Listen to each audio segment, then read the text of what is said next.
Hmm.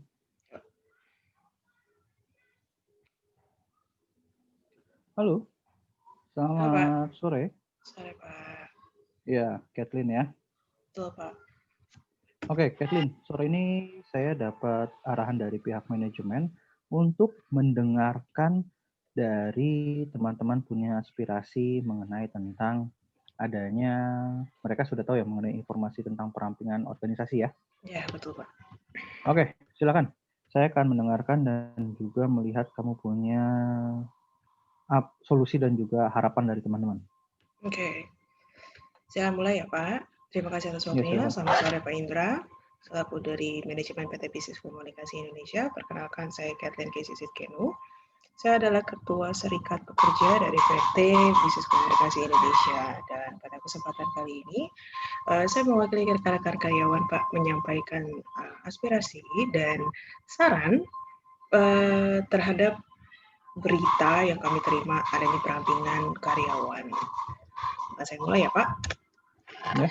Ya, melihat dan menimbang adanya informasi yang kami terima yang beredar di teman-teman, di karyawan, bahwa adanya kebijakan baru perusahaan tentang perampingan. Di sini saya akan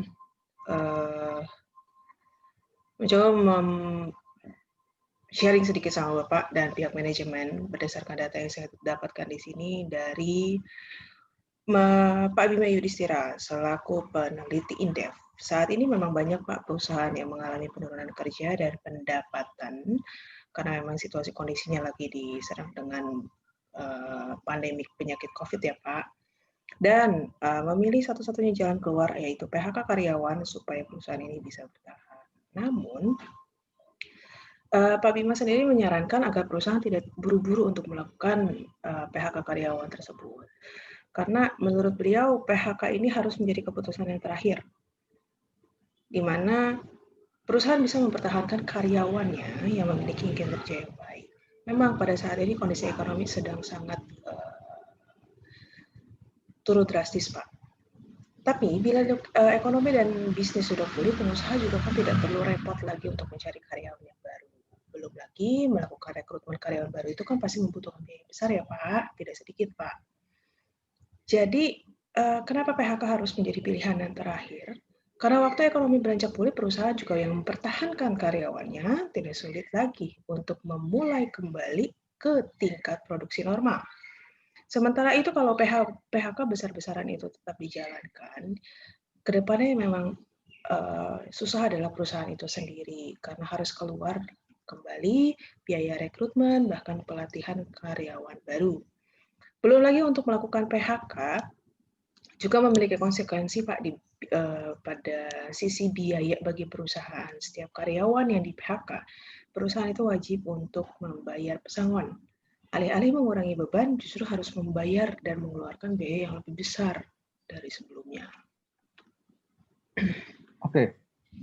Kalau kamu berdasarkan dari data yang kamu berikan ke saya ya, Iya, saya Pak. mau nanya ke kamu nih. Kalau memang teman-teman tidak setuju dengan adanya perampingan organisasi yang dilakukan oleh perusahaan, Ya. apa yang harus dilakukan perusahaan untuk menahan karyawan ini, untuk dipertahankan karyawan-karyawan ini?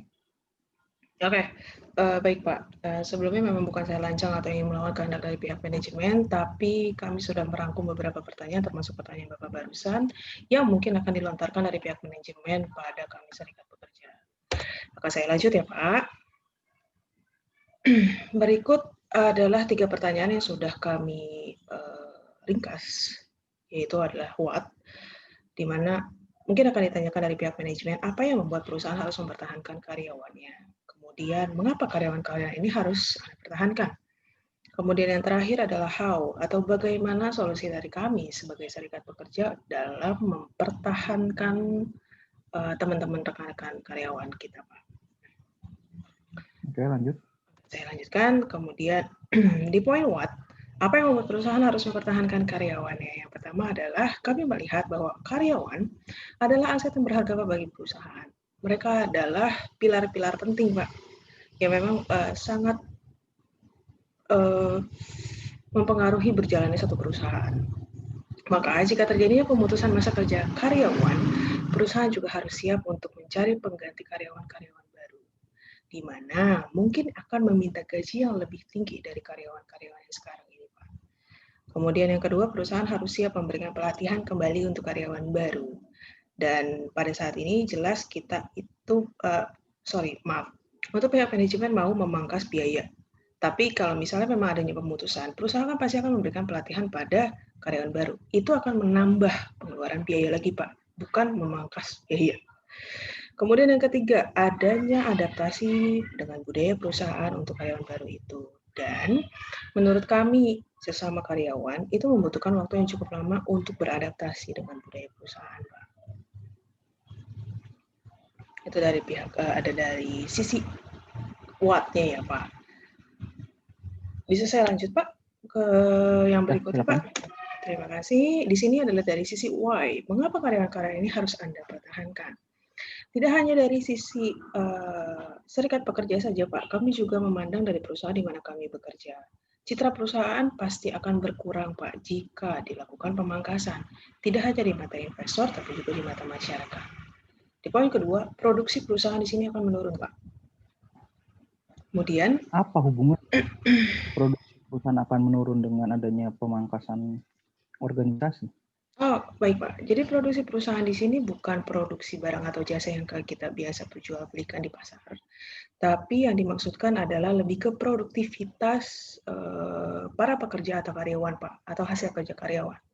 Di sini kami melihat dan kami pelajari dari product life cycle atau PLC. Perumpamaannya ya, Pak, satu karyawan masuk dalam satu perusahaan, dia akan mencoba untuk mengikuti dan mengenal budaya perusahaan tersebut. Berjalannya waktu, setelah mengenal budaya tersebut, pasti akan mengikuti juga cara pertumbuhan dan pergerakan perusahaan tersebut, Pak. Itu yang dinamakan sebagai fase growth, pertumbuhan. Saat mereka sudah bertumbuh dan mereka mencoba untuk memberikan hasil dan kinerja mereka yang terbaik yang mereka miliki. Itu adalah titik tertinggi dari PLC, yaitu adalah fase mature. Nah, pada masa ini adalah masa di mana karyawan akan memberikan kinerja terbaiknya mereka. Setelah itu, fase berikutnya adalah fase decrease, di mana memang mereka sudah merasa sedikit bosan dengan pekerjaannya mereka, sehingga mempengaruhi juga akan kinerjanya. Tapi Pak, jika memang dilakukan pemangkasan pada fase decrease, menurut saya itu hal yang tepat, sangat tepat. Kenapa? Karena memang mereka sudah mulai menunjukkan adanya penurunan kinerja. Tapi Pak, ini yang menjadi pertanyaan kami, Pak. Bagaimana jika perusahaan melakukan perampingan karyawan atau pemutusan kerja saat performance karyawan itu ada di fase mature atau di fase di mana itu sangat benar-benar menguntungkan perusahaan sekali? Oke. Gitu, Pak. Lanjut dulu. Itu yang kami lakukan, maksud kami di bagian produksi perusahaan akan menurun. Saya akan lanjutkan ya, Pak. Di poin ketiga itu adalah perusahaan memang harus melakukan pembayaran pesangon bagi karyawan yang diputuskan untuk masa kerjanya. Oke. Saya mau nanya, solusi apa yang diberikan sama teman-teman untuk perusahaan bisa mengikuti keinginan dari teman-teman semuanya? Oke, baik Pak. Di sini kami sudah menyiapkan beberapa solusi yang bisa dipertahankan untuk teman-teman kita yang harus dipertahankan, Pak. Yaitu yang pertama, adanya perubahan shift kerja yang semula dari 3 shift itu menjadi 2 shift. Dengan begitu akan mengurangi juga beban listrik, air, pengeluaran yang lainnya dari pihak manajemen atau perusahaan. Kemudian bisa diberlakukan juga work from home, Pak, secara bergilir atau WFH. Itu bisa membantu menekan pengeluaran dari perusahaan juga. Kemudian untuk poin yang ketiga, pekerja yang kita juga melihat ya Pak, masih ada pekerja kontrak di perusahaan kita. Untuk pekerja kontrak yang semulanya full time itu bisa dibuat menjadi part time tanpa harus memangkas mereka, dan bisa juga menggaji mereka dengan gaji part time. Oke, berapa jam mereka harus bekerja kalau misalnya yang full time harus jadi part time? 4 jam Pak per hari. Dengan upah berapa? Untuk upahnya bisa disesuaikan dengan kebijakan perusahaan, Pak. Tapi kalau menurut saya itu tidak efektif dalam bekerja, Kathleen. Kalau cuma hanya 4 jam. Seperti itu. Jadi saya lebih baik tidak perlu memperpanjang kontrak mereka. Oke, baik Pak. Jadi sebetulnya kami seperti yang saya sampaikan di awal ya Pak, kami cukup menentang adanya perampingan ini. Bahkan kami mencoba untuk memberikan solusi dan suara dari teman-teman. Kami melihat Pak di lapangan itu memang masih banyak sekali karyawan-karyawan kontrak dan banyak juga dari mereka yang menceritakan bahwa mereka menaruh harapan yang cukup besar Pak untuk bekerja di perusahaan ini. Banyak yang melanjutkan sambil melanjutkan studinya dan bekerja. Dan jika dilakukan seperti yang tadi Bapak bilang mau melakukan perampingan karyawan, bagaimana mereka bisa melanjutkan studi mereka, Pak?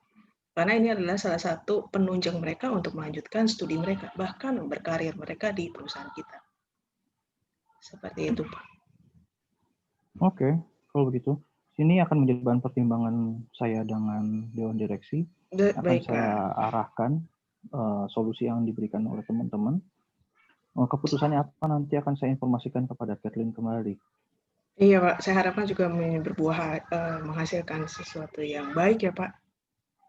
Oke, baik kalau gitu. Tanpa adanya perampingan. Cukup sekian Pak presentasi dari saya, semoga bisa menjadi bahan pertimbangan seperti tadi saya bilang, dan terima kasih banyak atas waktunya Pak. Selamat sore. Oke, terima kasih. Selamat sore.